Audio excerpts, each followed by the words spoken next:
Mate, what are they intercepting?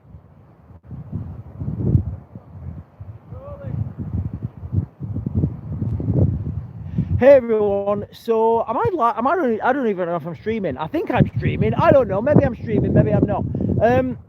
I don't know if I'm streaming. I think I am. I'll just go with it. I may be talking into nothing, but I'm on Calais Beach at the moment, guys.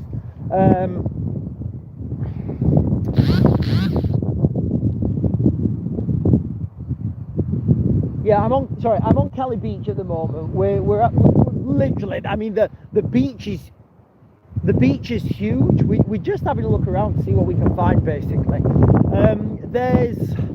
I mean, let me try and turn the camera around. There's RNL, well, there's, I'm assuming, I don't know if you can see them.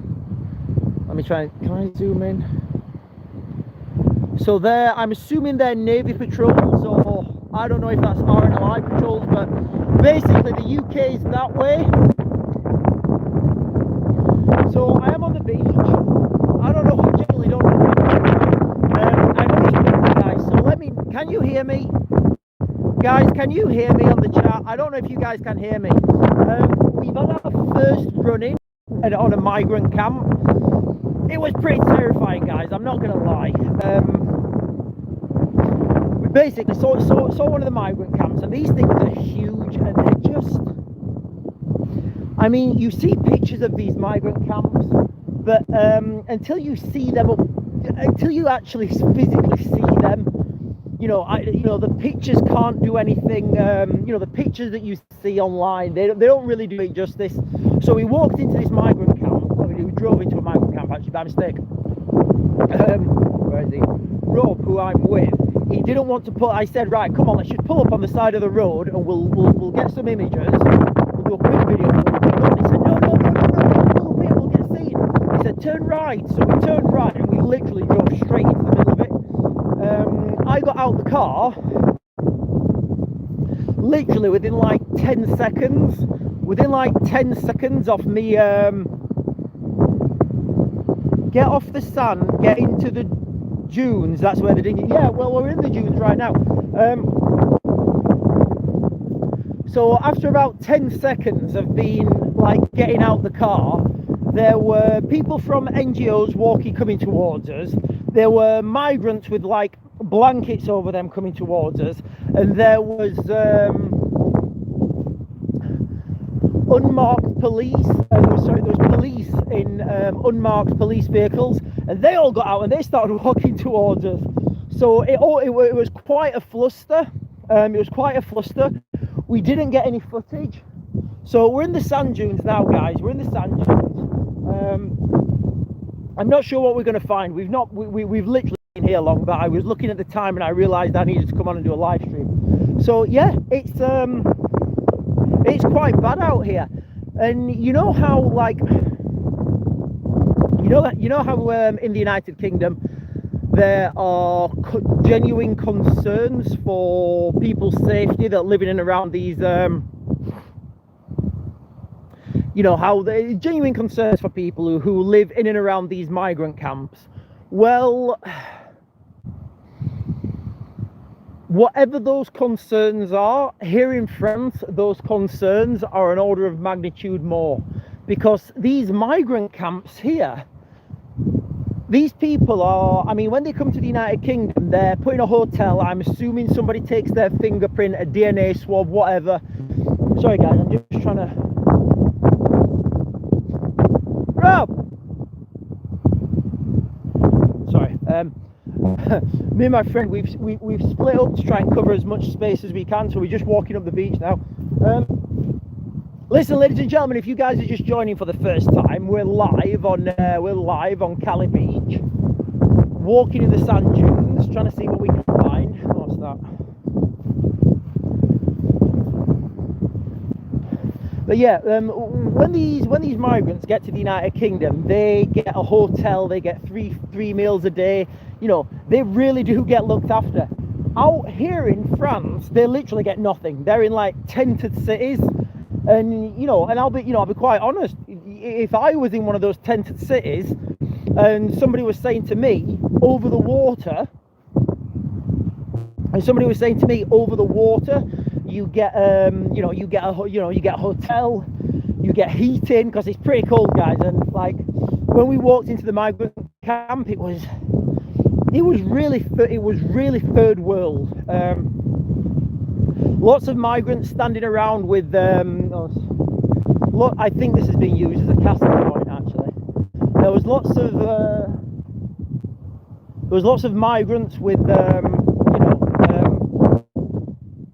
blankets on them, because it is cold. And like I say, guys, listen, if you're joining for the first time, we've had our first, let me get down here actually, in fact, we've had our first running with the migrants, with a migrant camp. So we were driving past them just outside Dunkirk, and there's a huge migrant camp, and I mean, these things they're sprawling into like old industrial areas. So where an industry's closed down, and so where an industry's closed down basically, and there's been there's units left, there's big warehouses and stuff that are no longer in use. They're the places that the migrants are taking. And we were driving past one of these areas. Sorry guys, listen guys, I apologise if it's windy. I'm on like I say, I'm on Calais beach at the moment. And we're driving past one, and we drove. Robbie didn't want to stop at the side of the road, so we drove. He said, "Turn right here." So we turned right, and we actually drove into the middle of the migrant camp. Literally, as soon as they saw the British plates, the NGOs started walking towards us. We got some pictures of the NGOs. I think it'll be a bit easier to film down here. So the NGOs started walking towards us. Once they started walking towards us, I got out because I wanted to do some filming. Then migrants started walking towards us with like the big, the big blankets on. And then all of a sudden there were police in unmarked vehicles. The police got out and the police started walking towards us.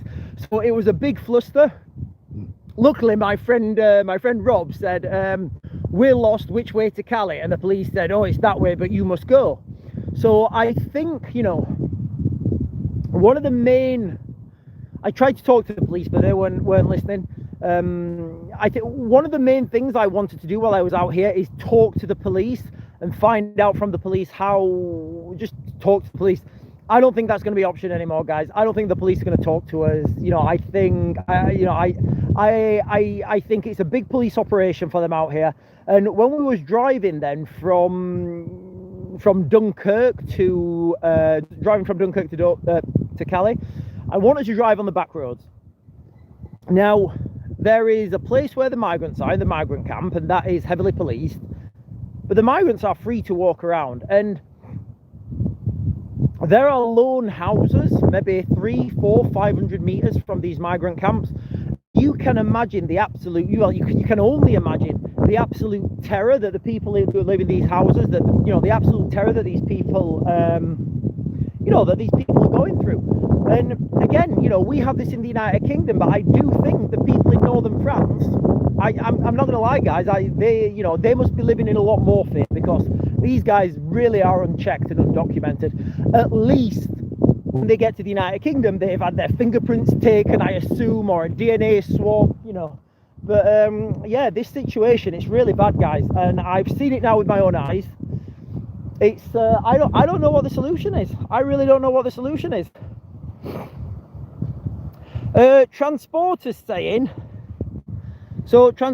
saying, guys, listen, I am sorry that I might not be able to get all the chat. Transporter is saying, a French girl told me the problem for them, why they're waiting to cross, they have to put up with them in their shops on the street. She says it's very nasty and dangerous. Yeah, I can only imagine. I mean, today, guys, let me turn the camera around. So that's like what we can. That's well, I guess Dover is over that way somewhere. I mean, you can't see it because of the clouds, but you guys can see let me try and zoom in. You guys can see there is constantly, we've seen, that's the second one since I've been doing this live stream. That's the second French, I'm assuming it's French, That's the second French patrol boat that we've seen. So, you know, this is a big operation, guys. And, you know, it's a lot, the operation out here is a lot bigger than I considered. Right, let's continue this little rummage search. Let's continue this rummage search because we're in the sand dunes in Calais, guys. I apologise if the sound's not the best. Have you seen it, mate? A shark? Shut up. What, a shark? You saw a shark? Wait, in water or dead? Dead? Well, that's worth looking at on way back. Dead shark. There's a World War II bunker. Guys, I've just seen a World War II bunker. We're going to go up to it.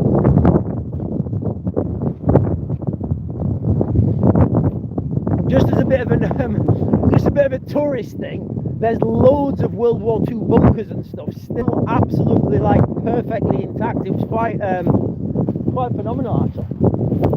Right, let me turn the camera around and show you this bunker.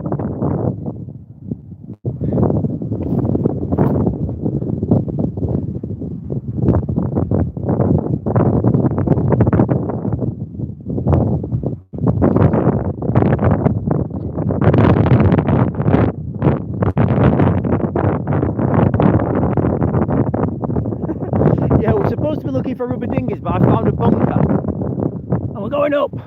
So what, guys, this hill's a bit of a oh. So I don't know if you guys can see that, but there's a fuel canister.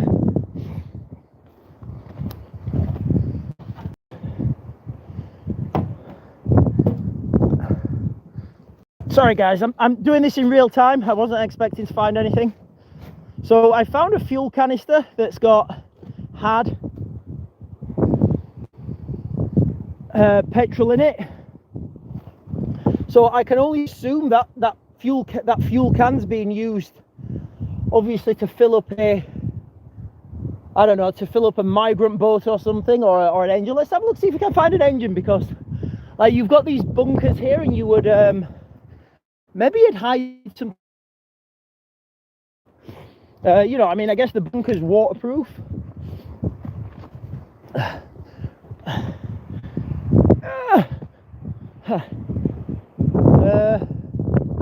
No, I don't. No, there's some pants on the floor, but I don't think they're. I mean, they might be migrant pants. I don't know.